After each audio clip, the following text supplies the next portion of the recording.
প্রিয় দর্শক, স্কন্দ পুরাণটি সহজভাবে এবং সংক্ষিপ্তভাবে জানার জন্য চ্যানেলটি সাবস্ক্রাইব করে সঙ্গে থাকুন এবং ভিডিওগুলি প্রথম থেকে দেখুন, সম্পূর্ণ দেখুন, লাইক, কমেন্ট ও শেয়ার অবশ্যই করবেন।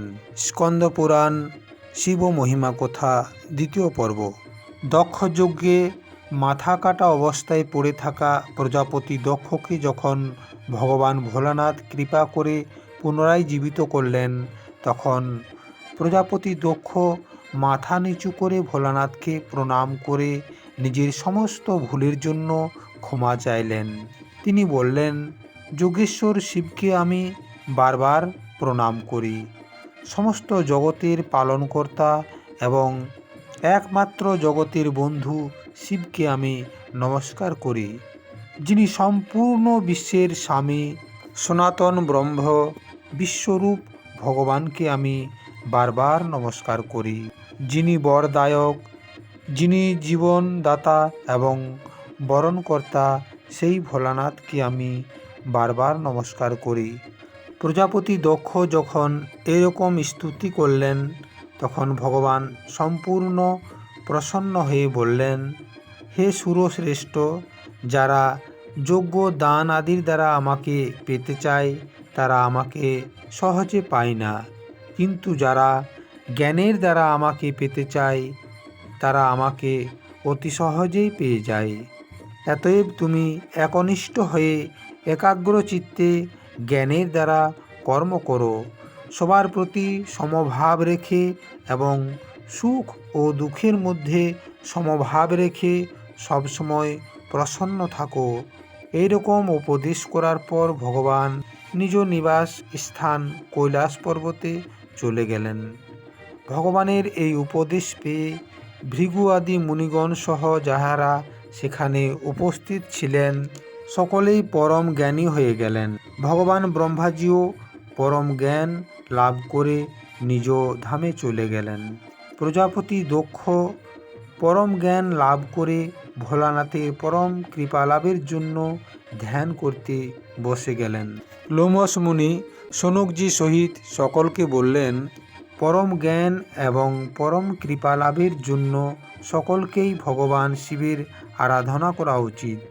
যাহারা শিব মন্দিরে ঝাঁট দেয়, মন্দির পরিষ্কার করে, তাহারা অবশ্যই শিবলোকে স্থান পায় এবং জগতের কাছে বন্দনীয় হয়। যাহারা ভগবানের দর্পণ এবং অর্পণ করে, তাহারা ভগবানের প্রিয় পার্ষদ হন। যাহারা মন্দিরে চাঁওর দান করে, তারা জন্ম জন্মান্তরের অনেক সুখ সমৃদ্ধি লাভ করে। যাহারা মন্দিরে ধূপ দীপ দেয়, তাদের দ্বারা সমস্ত কুল উদ্ধার পায় এবং নিজে পরম যশ লাভ করে। যারা নৈবেদ্য অর্পণ করে, তারা সমস্ত যজ্ঞের ফল পায়। যারা ভাঙা মন্দিরকে ঠিক করে নূতন করে বানিয়ে দেয়, তারা যজ্ঞের দ্বিগুণ ফল লাভ করে। যারা ভগবান বিষ্ণুর অথবা শিবের জন্য মন্দির নির্মাণ করে, তাদের নিঃসন্দেহে স্বর্গপ্রাপ্তি হয়। যারা মন্দিরের সাথে সাথে ভক্তদের থাকার স্থানও তৈরি করে দেয়, তাদের সর্বোত্তম গতি প্রাপ্ত হয়। যাহারা শিব মন্দিরের দেওয়ালে রং আদি দিয়ে মন্দিরকে সুন্দরভাবে সাজায়, তাদেরও উত্তম গতি প্রাপ্ত হয়। যাহারা শিব মন্দিরে ধ্বজা বাঁধে, জোরে ঘণ্টা বাজায়, তারা পরম তেজস্বী ও পরম কীর্তি লাভ করে। যারা প্রতিদিন 2 থেকে 3 বার শিব মন্দিরে প্রণাম করে, তাদের সমস্ত দুঃখ দূর হয়। হরি ও হরের মধ্যে কোনো ভেদ নেই। ত্রিলোকে মহাদেবের সমান কোনো দেবতা নেই।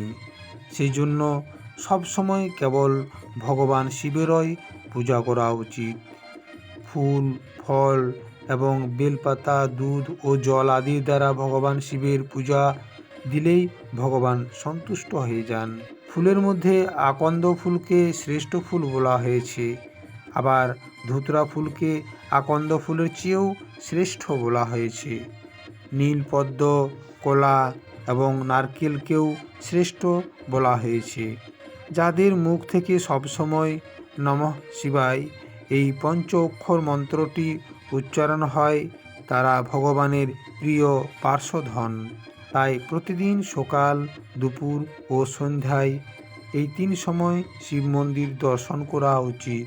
ভোরবেলায় শিব মন্দির দর্শন করলে শরীর রোগমুক্ত হয়, তথা দুপুরবেলা মন্দির দর্শন করলে 7 জন্মের পাপ নষ্ট হয়ে যায় এবং রাত্রিবেলা দর্শন করলে পরলোকের জন্য পুণ্য সঞ্চয় হয়ে যায়। যারা শিব নাম জপ করে তারাই সম্পূর্ণ জগতের ধর্মকে ধারণ করে রেখেছে।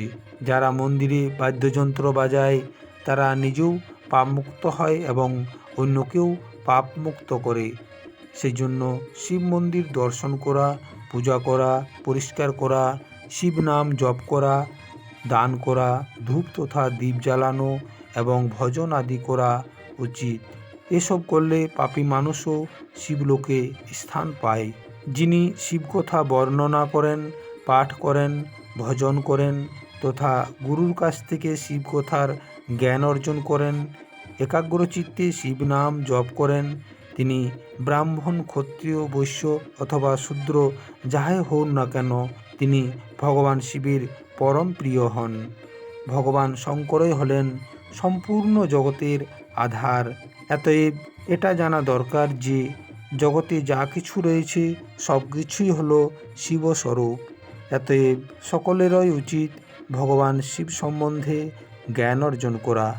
সেই সাথে সকাম এবং নিষ্কাম উভয়েরই উচিত ভগবান শিবের আরাধনা করা।